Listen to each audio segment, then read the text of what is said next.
Well, tonight at Ball Arena, one of the craziest games we've had all season. A double overtime thriller and one of the biggest shots of the game. It was Nikola Jokic late. Jokic put up 47 points, but this three may have been the dagger. Bam! And the Nuggets go on to win. What a feeling it was. Hey, everybody, Chris Marlowe and Scott Hastings. The Nuggets get their third in a row without Jamal Murray, without Monte Morris tonight. And this was a game that looked like they were going down, Scott, down by 9 late, and they found a way to win. Well, Michael Malone said in the postgame, and he is so right, the one thing that Denver Nuggets fans who've been following this team will know, they're in a lot of quit in this team. They always figure something out, I guess. Not always, but that's what they did tonight. A 9-0 run late in the fourth quarter to even send it to the first overtime. And they just did enough and at the right moments to win a game. Yeah, Will Barton ended up with 28 points. That's a new season high. He got off the Nuggets off to a great start. I believe he had the first 13 points in the game. Yeah, he scored the first 13 points in the game, and he was the one-man wrecking crew early. I mean, he was all over it and on it. And then he got cold kind of in that second and third quarter and actually went 1 of 8. He started off 4 of 6 at half. He was 1 of 8 through that third and fourth quarter, but then all of a sudden he got hot, makes a shot, then he hits a big three, a couple big threes, one including right here that sent it to overtime. And all of a sudden he was back, right? He went from being cold, from hot to cold, back to hot again.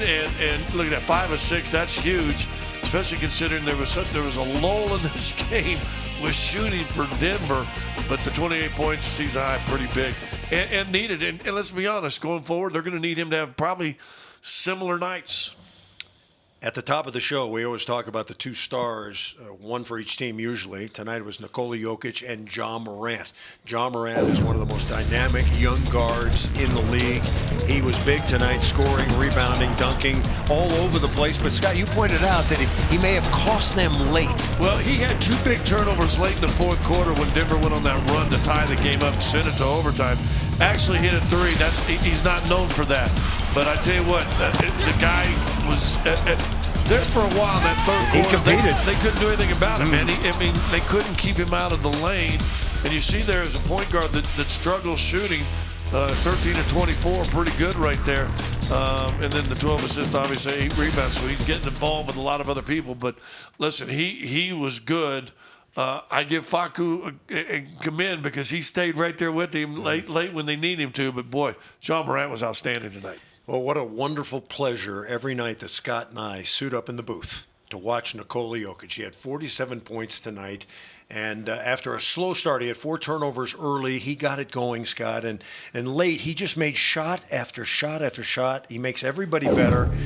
No wonder he's the leading candidate for MVP. Well, absolutely. He had 13 points in the 2 overtime games and really put the overtime quarters. And he just kind of put the team on his back. And when they needed him to do something, he absolutely did something.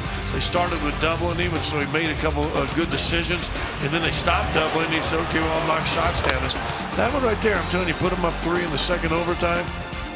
And I know he's a special player and he's the MVP and all that stuff.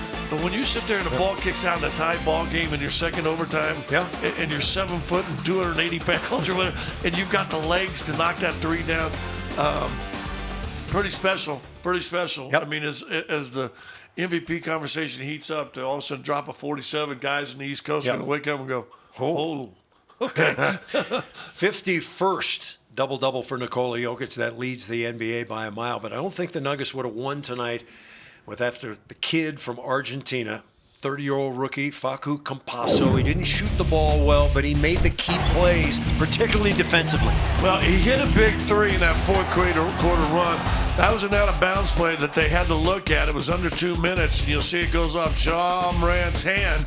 And all of a sudden, Denver gets possession, basketball, able to go down and score. And then right there, this was a coach's challenge. He grabbed Facu's hand. There's the challenge. And it was an offensive foul. And then this right here, maybe kind of an unorthodox save. The craziest play of the night. Yeah, unorthodox save, but it became Denver's ball on that one too. And listen, I had a game one time when Larry Bird had 38 and I got swarmed at the end of the game, and they go, "What were you doing to slow down Larry Bird? You were great." And I'm like, "He had 38." I mean, I thought he was great defensively on John Morant. Yeah. He had 36, you know? So, but yeah, you don't win this game, I don't think, without Facu. And just the guts he plays with, he makes a couple shots, you win it easier, but man, he was special. Yeah, it's a good reminder that Facu, one of the most decorated players ever in Argentina, a two-time Olympian. He's played in the Olympics. He's played overseas. He just knows how to come up with the big play. Yeah, and the moment's not too big for him, and that's a big thing also. Like I said, he'll shoot the ball a little better, and they need him, especially with Monte out now, along with Jamal. They'll need him to shoot better. But, man, effort-wise, and for all the kids watching this, effort-wise will always get you PT. Yeah. Right? And that's what Facu brings every single night. All right. The Nuggets get the W. That is our Toyota game recap. It was double overtime, but it was a beautiful thing to watch. Now, what about Wednesday? The Nuggets going up to Portland. What was a tough place to win. They've had some success recently. The Blazers are fighting for a playoff spot. So are the Denver Nuggets.